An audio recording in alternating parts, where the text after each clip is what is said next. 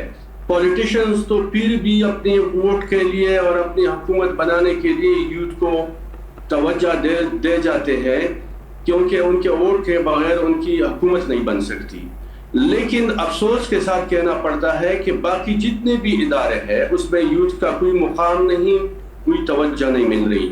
اور جو بات آپ نے کہی کہ حکومت تو دیکھیں بیرونی پالیسی تو بالکل A1 ہے اور ماشاءاللہ ہے، لیکن ملک کے اندر کچھ نہیں ہو رہا۔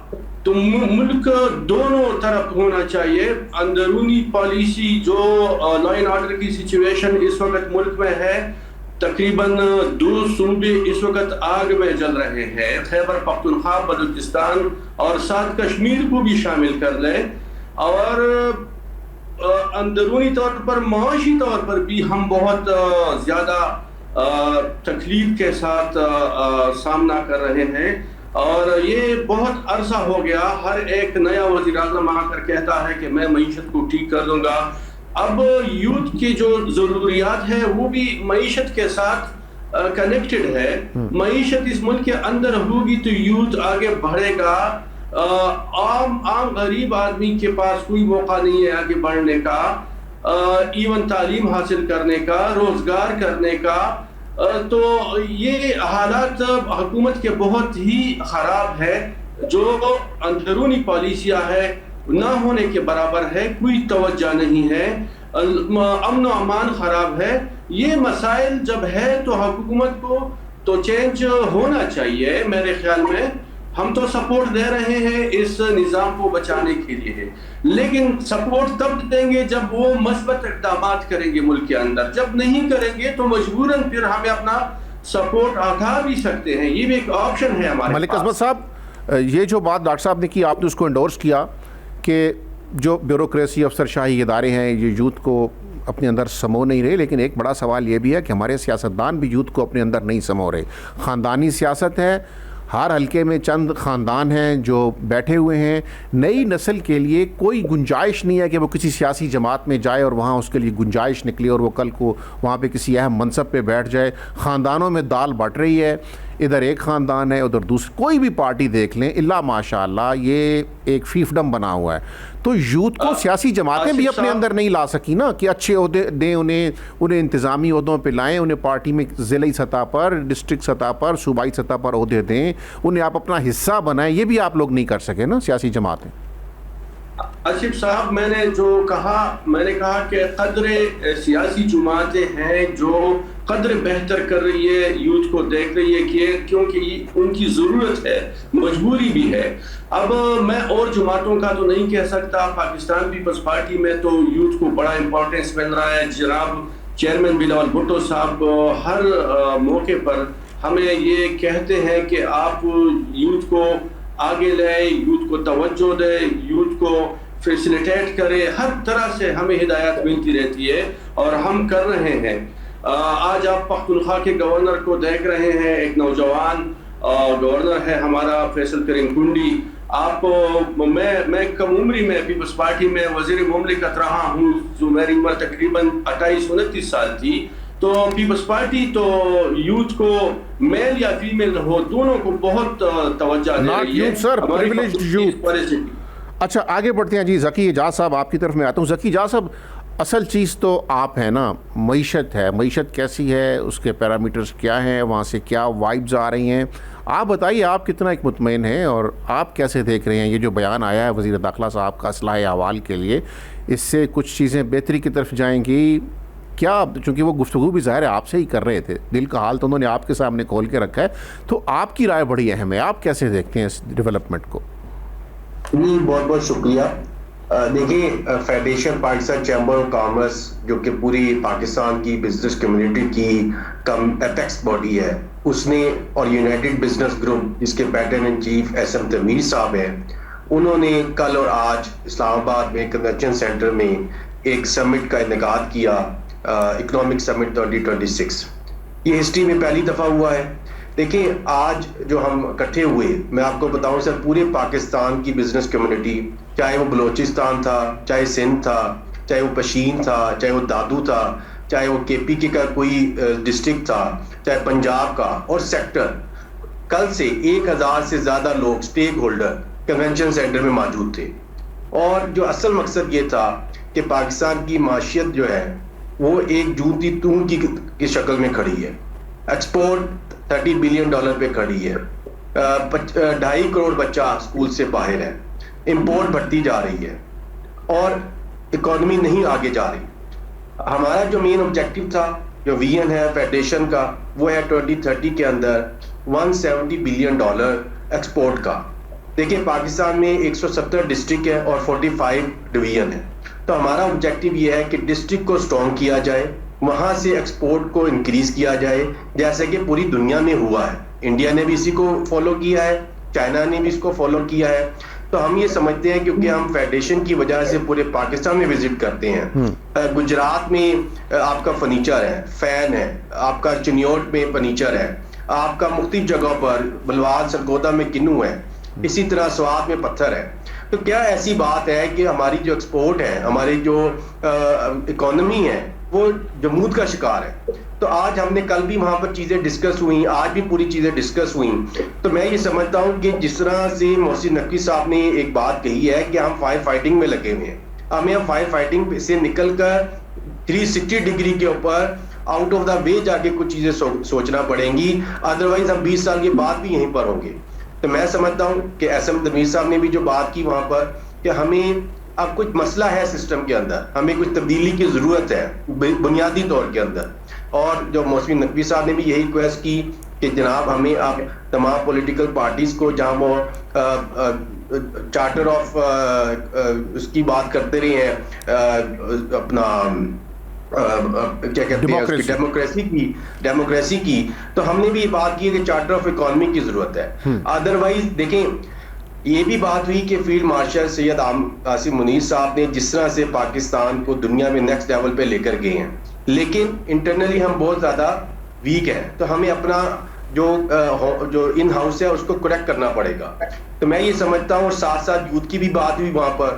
دیکھیں اس وقت 2.5 کروڑ بچہ اسکول سے باہر ہے، یہ کتنی بڑی بات ہے کہ 2.5 کروڑ بچہ۔ پھر اسی طرح ہم ہر سال 60 سے 70 لاکھ بچہ پیدا کر رہے ہیں، تو ہماری جو جی ڈی پی میں ٹوٹل 6 سے 7 شہروں کا کنٹریبیوشن ہے، باقی شہر ڈسٹرکٹ کدھر ہے؟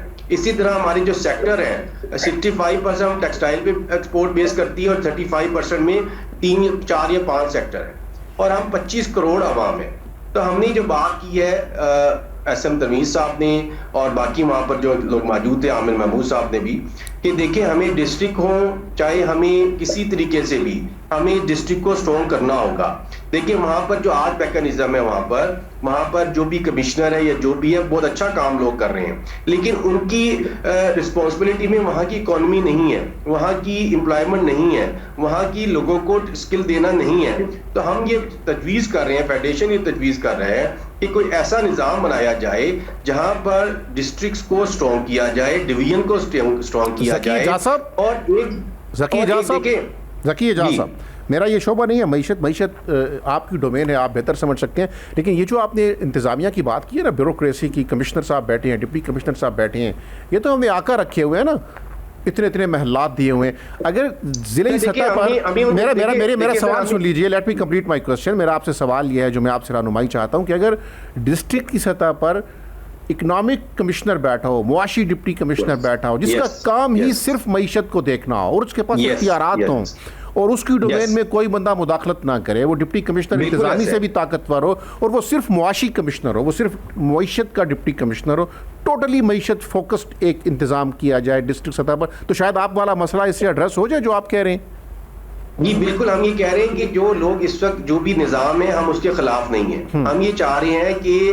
ایک ایسا نظام لایا جائے جہاں پر ڈسٹرکٹ اسٹرانگ ہو، وہاں پہ جو ڈسٹرکٹ اکانومک آفیسر ہے وہ وہاں کی اکانومی کے مطابق وہاں کی گروتھ کے لیے اس کی ذمہ داری ہو کہ اس نے اکانومی کو کیسے آگے لے کے جانا ہے، اس نے $1 بلین ایکسپورٹ کو کیسے لے کے جانا ہے، وہاں امپورٹ سبسٹیٹیوٹ کیسے کرنی ہے، وہاں امپلائمنٹ کیسے دینی ہے. وہاں دیکھیں، اور ہم نے یہ بھی کہا کہ اختیارات نیچے لیول تک جایا جائے. دیکھیں یہ تو چارٹر آف ڈیموکریسی میں بھی یہ طے کیا گیا تھا کہ ہم نے اختیارات کو نیچے لیول تک لے کر جانا ہے. تو میں سمجھتا ہوں کہ اب ٹائم ہے. اور ساتھ ایک چیز ابھی میں آپ کے پروگرام میں سن رہا تھا یوتھ کے حوالے سے. دیکھیں ہمارے ہمسایہ ملک میں ایک بہت بڑی اس وقت وہاں پر موو چلی ہے. کاکروچ کی آج محسن نقوی صاحب نے بھی ذکر کیا پارٹی کا. تو دیکھیں ہماری 65% جو ہے وہ 30 ایئر سے نیچے یوتھ ہے. ہمیں ان کو کچھ فیوچر دینا پڑے گا. آج ہمارے لیے وہ ایسیٹ ہے، میں سمجھتا ہوں. دیکھیں دنیا میں اس وقت یوتھ کی شارٹیج ہو چکی ہے. اگر اسی یوتھ کو اگر ہم ٹیکنیکل سکل دے کر اپنے لیے ایسیٹ بنائیں تو میں سمجھتا ہوں کہ آج اگر $40 ارب باہر سے آ رہے ہیں تو اس کو ہم 400 ارب بھی کر سکتے ہیں. بالکل ٹھیک ہو گیا. ہم ہر سال 1 لاکھ بچے کو ٹرین کر کے باہر بھجوائیں. یہاں پر بھی بالکل ٹھیک بات کی آپ نے. قمر دل شاہ صاحب، آج جو گفتگو ہوئی ہے اس میں یہ صوبوں کی بات بھی پھر سے ہوئی ہے. یہ جو نئے صوبے ہیں یہ ہماری انتظامی ضرورت ہے، یہ ہماری معیشت کی ضرورت ہے، یا یہ ہماری ایسے ہی ضرورت ہے؟ یعنی یہ نئے صوبوں کو آپ کیسے دیکھتے ہیں؟ یہ معاشی درجہ بندی میں کوئی یہ ناگزیر ہو چکا ہے، ایڈمنسٹریٹیولی اس ملک کو رن کرنا مشکل ہو چکا ہے، یا یہ کچھ اور ہے؟ یہ کیا ہو رہا ہے نئے صوبوں کی؟ ذرا آپ مجھے بات سمجھا سکتے ہیں کہ اچھی چیز ہے، نہیں اچھی چیز؟ What's this actually? اس میں سب سے بڑی بات یہ ہے کہ ذرا صوبوں کے بارے میں بات کیا، یہ بڑا ابہام پیدا ہو رہا ہے. اس میں میاں عامر محمود کا جو فارمولہ ہے وہ یہ کہتے ہیں کہ 38 صوبے بنائے گئے. یہ تو ناممکن بات ہے نا کہ ہر ڈویژن کو صوبہ بنا دیں. یہ تو ناممکن بات ہے. ہم اس کا ایک صحیح معنی میں روڈ میپ جو بنتا ہے وہ بنتا ہے تقریباً 12 صوبے بن سکتے ہیں. بلوچستان میں 3 صوبے بن رہے ہیں، سندھ میں بن رہے ہیں. 38 صوبے بنانے کی جو فلسفی ہے وہ تو ایک قسم کا ایک ناکام سسٹم پیدا ہو جائے گا. پورے ملک میں 38 صوبے بن جائیں گے، وہ کیسے بن جائیں گے؟ آپ آرام سے طریقے کے مطابق گراؤنڈ ریئلٹی دیکھیں، زمینی حقائق دیکھیں کہ سب سے پہلے ضیاء الحق صاحب نے 7 صوبوں کا خواہش کا اظہار کیا تھا، وہ نہیں کر سکے. سفری رسالی کی رپورٹ پر اپنا درمد نہیں ہو سکا. اس کی طرح پرویز مشرف صاحب آئے، انہوں نے بھی 7 صوبوں کے بارے میں بات کی، لیکن وہ بھی سیاست کی نظر ہو گیا، وہ نہیں ہو سکا. اب اگر آپ نے صحیح طور پر اگر کام کرنا ہے، ریلی طور پہ کام کرنا ہے، تو پھر آپ اس میں 12 صوبے تو بنانا بڑا آسان طریقہ قمر صاحب ایک بڑا اہم سوال ہے. قمر صاحب ایک بڑا اہم سوال ہے، صوبے 12 بنائیں یا 38 بنائیں، تو میرا سوال یہ ہے کہ کیوں بنائیں؟ کیوں نہ موجودہ صوبے بھی ختم کر دیں اور 1 یونٹ بنا دیں، اوپر وفاقی حکومت ہو، نیچے آپ کے ایڈمنسٹریٹو یونٹس ہوں چھوٹے چھوٹے جو بالکل خود مختار ہوں. ہمیں یعنی عام آدمی کی زندگی میں یہ صوبائی اسمبلیاں کون سا کمال کرتی ہیں کہ گورنر رہتا ہے، پھر وزیر اعلیٰ ہوتا ہے، پھر ایک اور اسپیکر ہوتا ہے. وہ یہ کام وفاق بھی کر سکتا ہے. اگر آپ نے نیچے امپاور کرنا ہے اضلاع کو، نیچے تک اگر آپ نے اختیار کو لے کے جانا ہے، تو صوبائی اسمبلی تو وہ کام نہیں کر رہی. صوبائی اسمبلیاں تو ایکچولی ہرڈل بنی ہوئی ہیں نیچے. یہ میری رائے نہیں ہے، یہ مطلب ایک میں کوئی فیکٹ بیان نہیں کر رہا ہوں، ایک تاثر بیان کر رہا ہوں کہ جو ضلعی حکومتیں ہیں، ضلعی حکومتوں کو ڈس فنکشنل کرنے میں آپ کی صوبائی پارلیمانوں کا بڑا کردار ہے، کیونکہ وہ سمجھتے ہیں کہ ہم بے بس ہو جائیں گے، ہماری اختیارات نیچے چلی جائیں گی. تو پھر آپ 1 یونٹ بنا لیں. اسلام آباد میں بھی تو صوبائی اسمبلی کوئی نہیں ہے نا، تو کام چل رہا ہے نا. ایک وفاقی حکومت نیچے ایک چیف سیکرٹری والے اختیارات دے کے، چیف کمشنر والے اختیارات دے کے بٹھایا ہوا ہے، ایک وائسرائے کے برابر کا ایک عہدہ ہے. تو صوبائی اسمبلیاں ختم کر دیں، اوپر وفاق ہو، نیچے آپ کے چھوٹے چھوٹے ایڈمنسٹریٹو یونٹس ہوں، پھر صوبے 4 ہوں یا 10 ہوں یا 38 ہوں، اس کی بحث ہی ختم ہو جائے. بات ٹھیک ہے، لیکن ہماری حکومتیں جو آئی ہیں وہ لوکل گورنمنٹ کے معاملے میں سنجیدہ نہیں رہی. پاکستان میں اگر لوکل گورنمنٹ کا سسٹم آیا تھا وہ جنرل پرویز مشرف کے زمانے میں آیا، وہ بہترین نظام تھا، تمام سیاسی جماعتوں نے اس کو تسلیم بھی کیا تھا. لیکن 2009 کے بعد حکومتیں جب چینج ہو گئی اور مشرف صاحب بھی چلے گئے تو زرداری صاحب آ گئے، تو انہوں نے آگے انتخابات نہیں ہونے دیے لوکل گورنمنٹ کے. میں اس کے چشمدید گواہ ہوں. ہم نے 2009 کو اپنے نیکسٹ لوکل گورنمنٹ کا ہم نے شیڈول جاری کر دیا تھا، لیکن حکومت کی طرف سے ہم کو کہنے دیے فی الحال ہم صوبائی معاملہ ہے، ہم اس پر آئین قانون سازی کر رہے ہیں اور یہ صوبائی گورنمنٹ کے حوالے کریں گے. مشرف کے صاحب کے زمانے میں یہ فیڈرل گورنمنٹ کا سبجیکٹ تھا. لیکن انہوں نے صوبے کو دے دیا. صوبے نے کہا جب تک ہم اپنے قانون نہیں بنا لیں گے لوکل گورنمنٹ کے تو انتخابات نہیں ہو سکتے. تو آج تک جو ہے صحیح معنوں میں انتخابات نہیں ہو سکے لوکل گورنمنٹ کے. آپ خود دوبارہ کام کریں اور آئین کے آرٹیکل 140A کی روح کے مطابق آپ لوکل گورنمنٹ کے انتخابات کروا دیں تو صوبوں کی ضرورت نہیں پیش آئے گی. آپ صحیح کہہ رہے ہیں, آپ یونین کو لے کر اوپر تک رہیں لیکن بنائیں لوکل گورنمنٹ سسٹم کو مضبوط کریں. ٹھیک ہے ملک عظمت صاحب, آپ یہ بتائیے کہ یہ جب صوبوں کی بات ہوتی ہے تو پاکستان پیپلز پارٹی اس کے اوپر ریئیکٹ کرتی ہے, کیونکہ شاید پاکستان پیپلز پارٹی کو لگتا ہے کہ 18ویں ترمیم کے بعد چلیں سندھ میں تو ہم طاقت میں بیٹھے ہوئے ہیں نا, وفاق سے ہم سکڑ گئے, پنجاب سے ہم سکڑ گئے, KPC سے ہم سکڑ گئے, تو سندھ میں تو بیٹھے ہوئے ہیں نا, اب یہ اور صوبہ بنا کے ہمیں مالیاتی طور پہ مزید کمزور کرنا چاہ رہے ہیں. تو یہ جو وزیر داخلہ کی جو گفتگو کا پہلا حصہ تھا اس سے تو آپ نے ایگری کیا, یہ جو دوسرا حصہ ہے کہ صوبے مزید بننے چاہیے, کیا آپ اس سے بھی متفق ہیں؟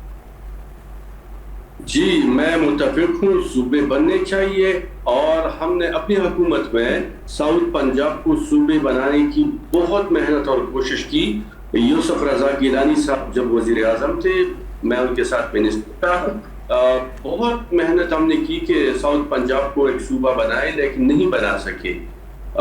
یہ صرف پیپلز پارٹی نہیں, کچھ اور بھی پارٹیاں اس ملک کے اندر ایگزسٹ کرتی ہے, ان کو نہیں سوٹ کرتا. اچھا ملک صاحب یہ آپ نے اہم بات کی کہ کچھ اور پارٹیوں کو بھی یہ سوٹ نہیں کرتا, اور یہ بھی آپ نے اہم بات کی کہ آپ نے بڑی کوشش کی پنجاب کے اندر جنوبی پنجاب کو ایک صوبہ بنانے کی. لیکن ملک صاحب مسئلہ یہ ہے نا کہ مسلم لیگ نون نے بڑی کوشش کی لیکن سندھ میں ایک اور صوبہ بنانے کی کوشش کی. آپ نے بڑی کوشش کی لیکن پنجاب میں ایک اور صوبہ بنانے کی کوشش کی. اگر آپ سندھ میں ایک اور صوبہ بنانے کی کوشش کرتے اور نون لیگ پنجاب میں تو شاید دونوں کامیاب ہو جاتے. آپ آصف صاحب ایک نیتی کے ساتھ فیصلے کرنے ہوتے ہیں, ایک بدنیتی کے ساتھ. جو سندھ میں کراچی کو الگ صوبہ بنانے کا سوچ ہے وہ بدنیتی ہے. باقی انٹیریئر سندھ کو کیوں کراچی سے الگ کیا جائے, یہ کراچی کے ساتھ رہے گا تو اس کے سارے ثمرات انٹیریئر سندھ کو ملیں گے. لیکن ساؤتھ پنجاب کا بننا تو بڑا, میں کہتا ہوں کہ ریئلسٹک اپروچ تھا, بڑا ریئلسٹک اپروچ. تو ادھر میرے ہاں انٹرنیٹ کے کنیکشن کا پرابلم تھا, تو میں سوچ رہا تھا یہ ادھر بھی اسی طرح سے نہ پہنچی ہوں. بات میں یہی کر رہا ہوں کہ پاکستان کے اندر جو بھی ادارہ, جو بھی سیاسی پارٹی فیصلہ کرے, پاکستان کے مفاد میں کرے, پاکستان کی خاطر کرے, پاکستان کی کو آگے بڑھنے کی سوچ رکھے, اپنی کچھ خاص مفاد کو رکھ کر کے یہ ایسا کریں گے تو فلانا پارٹی کمزور ہو جائے گی, یہ ویسا کریں گے تو فلانا مجھے فائدہ ہو جائے گا, فلانے پارٹی کو نقصان ہو جائے گا. یہ پارٹیوں کی سوچ چھوڑ لیں جی, آپ ملک کی سوچیں, آپ ملک کے اندر سوچ کر فیصلہ کریں, آپ پارٹی کے اندر رہ کر فیصلہ نہ کریں. ٹھیک ہے ملک عظمت صاحب, بہت اہم نقطہ آپ نے اٹھایا. ڈاکٹر زمان صاحب, یہ اگر نئے صوبے بن جاتے ہیں جیسے تجویز کی جا رہی ہے, اگر بن جاتے ہیں تو کیا اس سے سماج کی وہ جو آپ کہہ رہے تھے کہ اس میں ایک فرسٹریشن ہے یوتھ میں, وہ ایڈریس ہو جائے گی؟ کیا انہیں شراکت اقتدار کا احساس مل جائے گا یا یہ بھی انسفیشینٹ ہوگا؟ جی آصف صاحب, میرا خیال ہے کہ ہم نے آلریڈی 2 ایکسپیریمنٹ کی ہیں. ہم نے GB کو بھی انتظامی یونٹ بنایا اور ایون کشمیر بھی انتظامی یونٹ ہے, تو کیا وہاں کے مسائل حل ہو گئے؟ وہ حل نہیں ہوئے. سے ان کو ریسپانسیبل نہیں بنایا جائے گا اس وقت تک کسی بھی طرح کی انتظامات آپ جتنی مرضی چینج کریں. میں اس چیز کے حق میں ہوں کہ ڈسٹرکٹ کو صوبے بنا دیں. ہاں ان کے جب تک کہ سرکاری مشینری کی ریفارمز نہیں ہوگی اور یہ اللہ ختم نہیں ہوگے تب تک کوئی فائدہ نہیں ہوگا. صوبائیت جیسے آپ نے فرمایا یہ تو فتنہ بنی ہوئی ہے ہمارے لیے. میرا خیال ہے کہ صوبائی اسمبلیاں ان کی بالکل کسی قسم کی ضرورت نہیں ہے. فیڈریشن ہو اور نیچے اس کے ڈسٹرکٹس ہوں. ہمیں کلونیل لیگیسی کو فالو کرنے کی ضرورت نہیں ہے. سرکاری مشینری کو رسپانسیبل بنائے, جو ڈیلیور کرے اسے رکھیں, جو ڈیلیور نہ کرے اسے کہیں بھائی تھینک یو, اب تشریف لے جائیں. اور ریسورس جب تک لوگوں تک نہیں جائے گا اس وقت تک فرسٹریشن ختم نہیں ہوگی.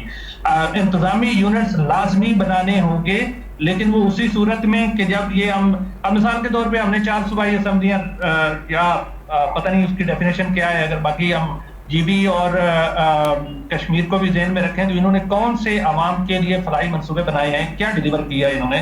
اسی طرح نیشنل اسمبلی نے کیا ڈیلیور کیا ہے, کون سی لیجسلیشن کی, کس طرح کی, کیا ان لوگوں کو پتا ہے کہ یہ اسمبلی میں بیٹھے ہوتے ہیں جو قانون سازی ہو رہی ہے وہ کس کے لیے ہو رہی ہے, ان کو اس کے میننگ بھی آتے ہیں یا نہیں آتے. تو پھر میرے خیال میں ہمیں رسپانسبل سرکاری مشینری کی ضرورت ہے.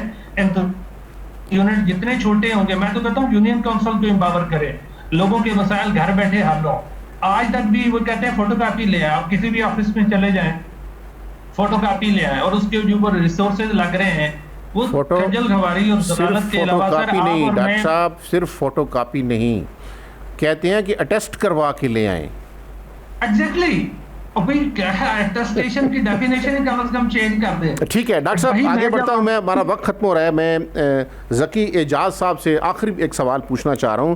ذکی اعجاز صاحب, اگر صوبے زیادہ بن جاتے ہیں تو اس سے معیشت آپ کی رائے میں, کیونکہ معیشت آپ کا سبجیکٹ ہے, معیشت مستحکم ہوگی, ہمارے وسائل ضائع ہوں گے, ایک نئے وزیر اعلیٰ آئیں گے, نئے گورنر ہوں گے, نئی ظاہر سیکریٹریٹ بنیں گے, چیف سیکرٹری ہوں گے, افسر شاہی ہوگی, نئی مشینری ہوگی, اسمبلی ہوگی, تو ہمارے اختیارات جو معاشی وسائل ہیں وہ مزید ضائع ہوں گے اس سے, یا اس سے ہم معاشی خود کفالت کی طرف بڑھیں گے نئے صوبوں سے؟ دیکھیے, ہم فیڈریشن یہ سمجھتی ہے کہ اس میں جو ہے وہ اضافہ نہیں ہوگا ایکسپینسز میں, کیونکہ ایکسپینسز ابھی نچلی سطح تک جا نہیں رہے. تو جب نچلی سطح تک جائیں گے تو اس کا ریٹرن بھی آئے گا. اگر آج ایک ڈسٹرکٹ سے 100 روپے کی ایکسپورٹ ہو رہی ہے اور اس کے اوپر 10 روپے لگ رہے ہیں, تو کل کو اگر اس پہ 100 روپے لگتے ہیں اور 1000 روپے کی ایکسپورٹ ہوتی ہے تو جو ہمارے جو فنڈز ہیں وہ ضائع نہیں ہوں گے, وہ افیکٹولی یوز ہوں گے. دیکھیں, اس وقت پہلی بات یہ ہے کہ فنڈز نیچے تک جا نہیں رہے ہیں, جو اختیارات نیچے تک جا نہیں رہے ہیں. جب اختیارات نیچے جائیں گے, جب فنڈ نیچے جا کے لگیں گے ڈسٹرکٹ پر, ڈسٹرکٹ اکانومی بڑھے گی تو ساری چیزیں اس سے بہتر ہونی شروع ہو جائے گی. تو یہ اس کا اس کے ساتھ لنک ہے کہ ہمیں فنڈز کو, دیکھیں ہم صوبوں کی بات نہیں کر رہے ہیں, ہم کہہ رہے ہیں کہ ڈسٹرکٹ کو سٹرونگ کریں, ڈویژن کو سٹرونگ کریں, وہاں پہ ہم آفیسر کو بٹھائیں اور دوسرے جو باقی مشکلیں ہے اس کو کم کریں. تو ہم ایک پیرلل نظام دینا چاہ رہے ہیں اور دوسری طرف سے اس کو ڈاؤن بھی کرنا چاہ رہے ہیں. تو میں سمجھتا ہوں کہ ابھی دیکھیں فیصلہ آباد میں آج بھی کورٹ جو ہے اس کے لیے لاہور آنا پڑتا ہے لوگوں کے لیے, اور وہ بھی 2 دن ہے اس کے لیے. ایک بھاولپور سے جو انسان چلتا ہے لاہور آتا ہے, اس کو 7 گھنٹے کی اس کی ٹریولنگ چاہیے کم سے کم. تو میں یہ سمجھتا ہوں کہ فیصلے جلدی ہوں گے, فنڈ بلکہ کم لگیں گے. ابھی فنڈ صرف مین شہروں پہ لگ رہے ہیں, اور مین دیکھیں میں نے آپ کو شروع میں کہا تھا کہ ہماری جی ٹی پی میں ٹوٹل 7 سے 8 شہروں کا مین کنٹریبیوشن ہے, لیکن پیسہ تو نیچے نہیں لگ رہا.